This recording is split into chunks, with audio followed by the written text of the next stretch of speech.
जो चुनी हुई सरकार है, अगर वो सब इकट्ठे होकर जो इधर उधर फिर रहे हैं, सिर्फ सड़क के पीछे लगते, वन में कर देते, कुछ कर लेते। यहाँ तो ब्रिजेस जो हैं, इमरजेंसी ब्रिजेस रात में 24 घंटे में खड़े हो जाते हैं। मुझे समझ नहीं आ रही है वो क्यों ये कर रहे हैं, क्योंकि ये हंदवाड़ा का हाल है, यही सोपोर का हाल है, पुलवामा का हाल है, शोपियान का हाल है, जो बड़ी मंडियाँ हैं।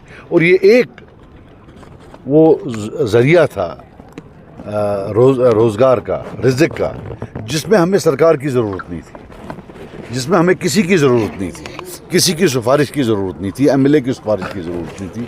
जो अल्लाह ताला ने हमें बख्शा था कि यहाँ सेब पैदा होते हैं, उस सेब को हम जाकर बेच के आते थे। उसमें जो सड़क है, अब ये देखिए कैसे जो वो सेब पड़े थे, तो इससे तो दिल टूट जाता है।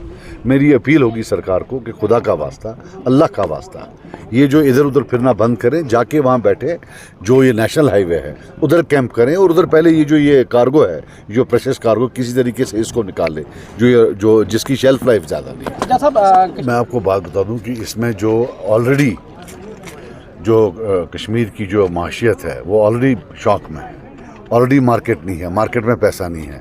ये तो अब कंबर तोड़ने वाली बात है। पहले टूरिज़्म का हुआ, फिर उसके बाद अब ये दूसरा शॉक हुआ, तो कितना एक इकॉनमी जो है, एक माशियत पर आप कितना शॉक वो जो है एब्जॉर्ब कर सकती है।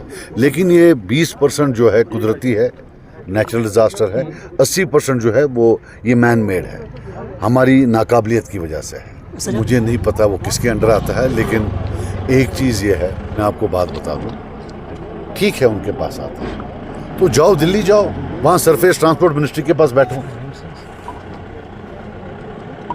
वहाँ जाओ, बैठो वहाँ। कोची क्या करने जा रहे हो?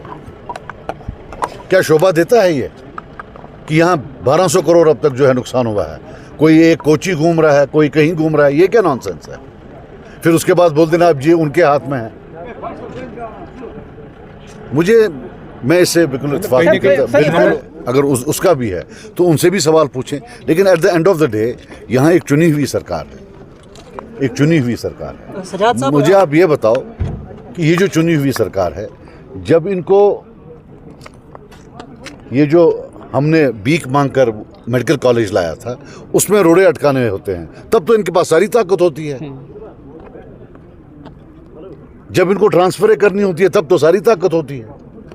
जो ही हमारा कोई मसला आता है, जो ही कोई ऐसी, तब इनके पास ताकत नहीं होती है, तब ये बोलते हैं हमारे हाथ में कुछ नहीं है। आखिरकार क्या रोक रहा है उनको? क्या कर रहा है उनका जो वो मंत्री है, वो जो जम्मू वाला है, वो क्या है, रोड का मंत्री है, क्या कर रहा है यहाँ? वो दिन भर बयान देता रहता है, जाए बैठे वहाँ। जो यहाँ हॉर्टिकल्चर का मंत्री है, वो तो बड़ा ताक है इसमें ट्रांसफ़र कराने में, लोगों को दूर दूर ट्रांसफ़र कराता है, यहाँ क्यों आ चुप करके बैठा है? ये मैं नहीं मानने वाला हूँ। ये बिल्कुल 100, अगर मरकज़ तक भी है तो जाइए वहाँ, उनको एक्सपोज कीजिए। आप 20 दिन के बाद बोल रहे हैं, जब 1200 करोड़ का नुकसान हुआ, उसके बाद बोल रहे हैं तो उनके हाथ में, मेरे हाथ में नहीं है। देखो यार, जब फारूक साहब का बयान देखें तो वो तो तरीके से उसको जस्टिफाई करते हैं। अगर आप उनका बयान देखें तो वो तो तरीके से जस्टिफाई करते हैं। लेकिन मैं ये कहता हूँ कि महराज साहब को मैं पिछले 1 साल से जानता हूँ, जब से ये असेंबली हुआ, वो ज़मीन से उठे हैं, उन्हें मेहनत की है, वो खचकोट नहीं है कि ना तो कोई लीड है। उसके साथ जो बर्ताव असेंबली में हुआ वो भी अच्छा नहीं था। जब असेंबली सेशन में नहीं थी, असेंबली की जो बिल्डिंग है उसके अंदर पहले बीजेपी वालों ने उस पर हमला किया, उसके बाद नॉन एमएलएज ने, जब उनका पीडीपी से झगड़ा हुआ था, उनने उन पर हमला किया।